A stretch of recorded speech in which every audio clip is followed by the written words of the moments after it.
বেগম খালেদা জিয়াকে নিয়ে যদি কোনো ধরনের কুরুচিপূর্ণ বক্তব্য প্রদান করে, কোনো ধরনের সমালোচনা করেন, তাহলে আপনাদেরকে এই রাঙ্গামাটি পার্বত্য জেলা থেকে এই কোনো প্রকারে সুস্থভাবে এই ফেরত যেতে দেওয়া হবে না।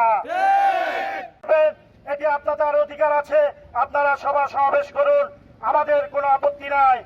কিন্তু আমাদের জাতীয় নেতা এপিএস সালাউদ্দিনকে যে করেছে, যে কুরুচিপূর্ণ বক্তব্য দিয়েছে, সেই যদি রাঙ্গামাটির মাটিতে আসে, তাহলে তাকে এই রাঙ্গামাটি থেকে বাংলাদেশ, এই রাঙ্গামাটির ছাত্র সমাজ, ছাত্র দলের নেতা কর্মীরা তাকে এখান থেকে অবাঞ্ছিত ঘোষণা করা হয়েছে।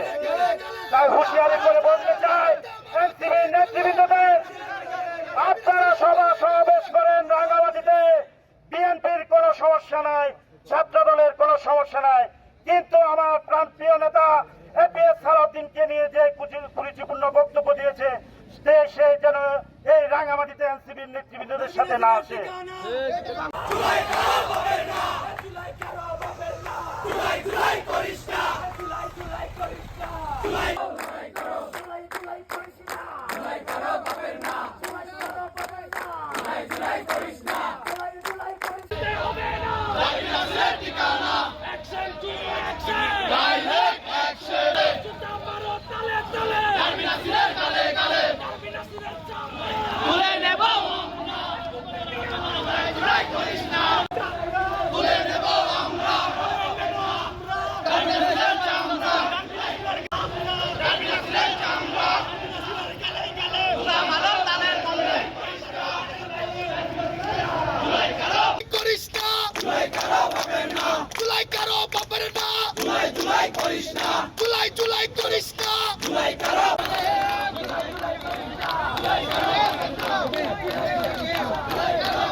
আপনারা সভা সমাবেশ করেন রাঙ্গামাটিতে, বিএনপির কোনো সমস্যা নাই, ছাত্র দলের কোনো সমস্যা নাই। কিন্তু আমার প্রান্তীয় নেতা এপিএস সালাউদ্দিনকে নিয়ে যে কুরুচিপূর্ণ বক্তব্য দিয়েছে, সে যেন এই রাঙ্গামাটিতে এনসিপির নেতৃবৃন্দদের সাথে না আসে।